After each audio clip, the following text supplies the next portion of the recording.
खाटू श्याम मंदिर सीकर राजस्थान में स्थित है। खाटू श्याम का इतिहास बहुत प्राचीन है। आज से लगभग 1000 वर्ष पूर्व में इस मंदिर का निर्माण हुआ था।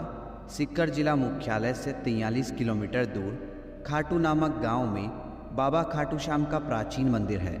इस मंदिर में भगवान श्री कृष्ण और बर्बरीक की पूजा होती है। खाटू श्याम में बर्बरीक का सिर है, जिसे बर्बरीक ने भगवान श्री कृष्ण के कहने पर दान कर दिया था।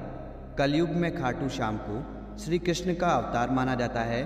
खाटू श्याम को हारे का सहारा कहा जाता है, क्योंकि जिसकी मनोकामना कहीं पूरी नहीं होती उसको श्याम बाबा पूरी करते हैं। इस वीडियो में हम आपको खाटू श्याम का इतिहास, कहानी, कथा और खाटू श्याम मंदिर कहाँ स्थित है इसकी पूरी जानकारी देंगे।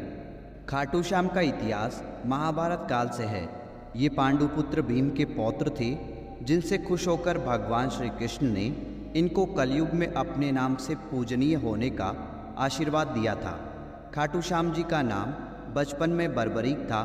घर परिवार, माता पिता और गुरुजन सभी इनको बर्बरीक नाम से ही जानते थे। भगवान श्री कृष्ण ने इनको अपने घुंघरालू बालों की वजह से श्याम नाम दिया था। खाटू श्याम जी को श्याम बाबा, दीनों का नाथ, कलयुग का अवतार, शीश का दानी, खाटू वाला श्याम, हारे का सहारा, लखदातार, नील घोड़े का असवार, खाटू नरेश आदि नामों से भी जाना जाता है। खाटू श्याम को मोरवी नंदन भी कहा जाता है।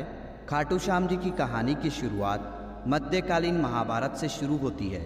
बलवान भीम के पुत्र का नाम था घटोत्कच। घटोत्कच का विवाह दैत्य राजा मूर की पुत्री कामक कंटकटा, जिसे मौरवी के नाम से भी जाना जाता है, के साथ हुआ था। मौरवी और घटोत्कच ने एक पुत्र को जन्म दिया, जिसका नाम था बर्बरीक। बचपन से ही बर्बरीक ने अपनी माता मौरवी और भगवान श्री कृष्ण से युद्ध कला सीखी। बर्बरीक ने भगवान शिव की तपस्या की, जिससे प्रसन्न होकर शिव जी ने उन्हें 3 बाण दिए। ये 3 बाण उनको तीनों लोकों में विजय दिलवा सकते थे। यह वरदान पाकर बर्बरीक बहुत खुश हुए। बर्बरीक अपनी वीरता और शक्तियों के लिए जाने जाते हैं।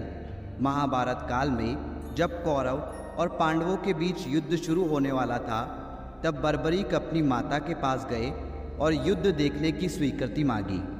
इस पर उनकी माता ने उनसे पूछा कि तुम किसकी तरफ से युद्ध लड़ोगे। इस पर बर्बरीक ने जवाब दिया, जो हारेगा मैं उसकी तरफ से युद्ध लड़ूंगा। माता से आज्ञा मिलने के बाद बर्बरीक महाभारत का युद्ध देखने के लिए निकल पड़े। भगवान श्री कृष्ण यह सब देख रहे थे। श्री कृष्ण जानते थे कि यदि बर्बरीक को नहीं रोका गया तो युद्ध का परिणाम पलट देगा।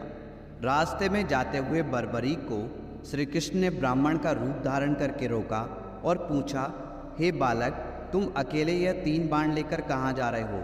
तब बर्बरीक ने जवाब दिया कि मैं महाभारत का युद्ध देखने जा रहा हूँ और इस युद्ध में जो हारेगा मैं उसका साथ दूंगा।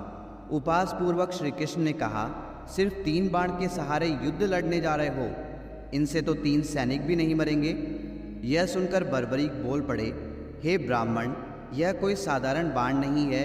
यह बाण मेरे आराध्य महाप्रभु शिवजी ने मुझे दिए हैं। 3 बाण तो क्या, सिर्फ 1 बाण एक पल में युद्ध को खत्म कर देगा। हालांकि यह बात श्री कृष्ण पहले से जानते थे। बर्बरीक को रोकने के लिए श्री कृष्ण ने उनकी परीक्षा ली। श्री कृष्ण ने कहा, हे बालक, इस पीपल के पेड़ के पत्तों को भेद कर दिखाओ। तभी बर्बरीक ने एक बाण निकाला और अपने आराध्य का ध्यान करते हुए बाण छोड़ा, जो पीपल के पेड़ के सभी पत्तों को भेदता हुआ निकल गया। बर्बरीक ने ब्राह्मण से पूछा, आप कौन हो और मुझसे क्या चाहते हो? इस पर उस ब्राह्मण ने जवाब दिया कि मुझे दान चाहिए, क्या तुम दे सकते हो? बर्बरीक ने कहा, मांगो, आपको क्या चाहिए? तब ब्राह्मण ने उनका शीश दान में मांग लिया। यह सुनते ही बर्बरीक समझ गया कि यह कोई साधारण आदमी नहीं है। उसने ब्राह्मण को अपने वास्तविक रूप में आने को कहा। तब भगवान श्री कृष्ण अपने असली रूप में बर्बरीक को दर्शन दिए। अपने गुरु को सामने पाकर बर्बरीक धन्य हो गया। तब बर्बरीक ने रात भर भजन किया और दूसरे दिन फाल्गुन शुक्ल द्वादशी को स्नान करके अपने हाथों से बर्बरीक ने बिना देरी किए अपना शीश काटकर भगवान के चरणों में रख दिया। भगवान श्री कृष्ण ने शीश को एक ऊंचे स्थान पर रखा ताकि बर्बरीक महाभारत का युद्ध देख सके। बर्बरीक की दानवीरता से खुश होकर श्री कृष्ण ने उन्हें अपना नाम श्याम उपहार स्वरूप भेंट किया। साथ ही आशीर्वाद भी दिया कि आने वाले युग में तुम मेरे नाम से पूजे जाओगे। जब भी कोई हारा और टूटा हुआ भक्त तुम्हारे पास आएगा, तुम्हारी पूजा से उसके सब काम पूर्ण होंगे। श्री कृष्ण ने बर्बरीक के सिर को एक ऊंचे स्थान पर रख दिया। आज विश्वविख्यात खाटू श्याम मंदिर उसी स्थान पर बना हुआ है जहां पर उनका कटा हुआ सिर रखा गया था। तो यह है खाटू श्याम जी की बेहद अद्भुत कहानी। खाटू श्याम का महत्व कलयुग के साथ साथ बढ़ेगा, क्योंकि भगवान श्री कृष्ण ने इनको आशीर्वाद दिया था कि जैसे जैसे कलयुग बढ़ेगा तुम्हारा यश और लोगों की आस्था बढ़ेगी। आज बाबा खाटू श्याम हारे का सहारा बनकर भक्तों के काम कर रहे हैं और उनके दुख दर्द का हरण कर रहे हैं। खाटू श्याम का महत्व इसलिए भी बढ़ जाता है कि इन्हें कलयुग का भगवान माना जाता है।